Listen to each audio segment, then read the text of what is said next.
Hello guys, നമുക്കൊന്നൊരു അടിപൊളി mango bread pudding ഉണ്ടാക്കാം. ഇനി വേണമെങ്കിൽ നിങ്ങൾക്ക് അറേബ്യൻ ബ്രെഡ് പുഡിംഗ് എന്ന് വിളിക്കാം, മാംഗോ ബ്രെഡ് പുഡിംഗ് എന്ന് വിളിക്കാം. വായിലിട്ടാൻ അരിഞ്ഞു പോകുന്ന ഒരു സിമ്പിളായിട്ടുള്ള ഒരു പുഡിംഗ് അത്. അപ്പോൾ എങ്ങനെ ഉണ്ടാക്കാൻ നോക്കാം.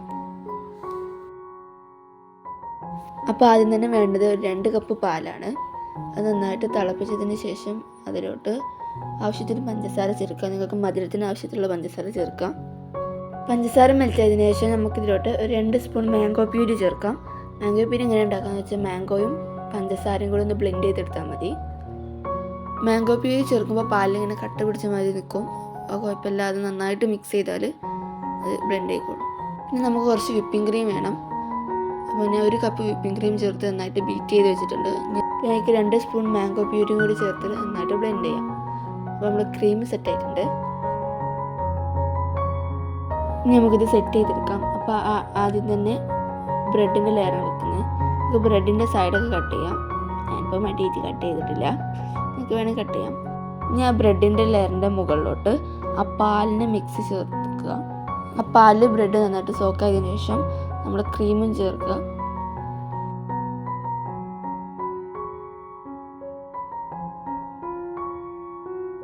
പിന്നെ ഇടയിൽ നിങ്ങൾക്ക് കടിക്കാൻ ആവശ്യമുണ്ടെങ്കിൽ മാംഗോ പീസസും ചേർക്കാം. ഞാൻ ഇപ്പോൾ ചേർക്കുന്നുണ്ട്. വീണ്ടും നമ്മൾ ഇതൊന്നുകൂടി റിപ്പീറ്റ് ചെയ്യുക. ബ്രെഡിൻ്റെ ലെയർ വെക്കുക, പിന്നെ അതിലോട്ട് ഈ പാൽ വയ്ക്കുക, പിന്നെയും ക്രീം വയ്ക്കുക, ക്രീം തേക്കുക.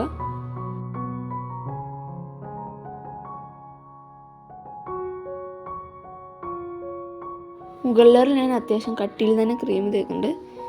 നിങ്ങൾക്ക് ഇഷ്ടത്തിനനുസരിച്ച് തേക്കാം.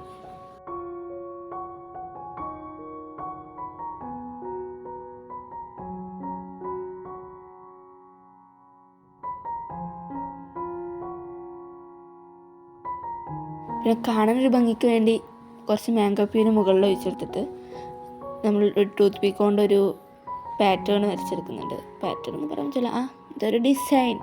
ഇങ്ങനെ ചെയ്തില്ലെങ്കിലൊന്നും ഒരു പ്രശ്നമില്ല, ടേസ്റ്റിന് ഒരിക്കലും ബാധിക്കില്ല. പിന്നെ ഇതെന്തോ ഒരു ക്വാളിറ്റിയിലായി വന്നിട്ടുണ്ട്. കാണാനൊക്കെ ഒരു മെനുണ്ട് തോന്നുന്നു. പിന്നെ ഓവറാക്കാൻ വേണ്ടി കുറച്ച് മാംഗോ പീസസ് സൈഡിൽ കൂടി ഇങ്ങനെ ഇട്ടെടുക്കുന്നുണ്ട്. മൊത്തത്തിൽ കാണാൻ വലിയ കുഴപ്പമൊന്നുമില്ല. ഇനി ഒരു 2 മണിക്കൂർ ഫ്രിഡ്ജിലോട്ട് മാറ്റി വെക്കാം. ഇനിയുള്ള കാര്യം ഭയങ്കര സിമ്പിളാണ്. കഴിക്കുക, ഇങ്ങനെ വേണമെങ്കിൽ കഴിക്കാം, കട്ട് ചെയ്ത് കഴിക്കാം, ഈ സ്പൂൺ കൊണ്ട് കോരി കഴിക്കാം, യുവർ ചോയ്സ്. അടിപൊളി, വായിലിട്ട് ഇങ്ങനെ അലിഞ്ഞു പോകുന്ന ടേസ്റ്റ്. അപ്പോൾ മാംഗോ വിപ്പിംഗ് ക്രീമും ബ്രെഡൊക്കെ ഉണ്ടെങ്കിൽ എല്ലാവരും ഒന്ന് ട്രൈ ചെയ്ത് നോക്കുക. അപ്പോൾ ഓക്കെ.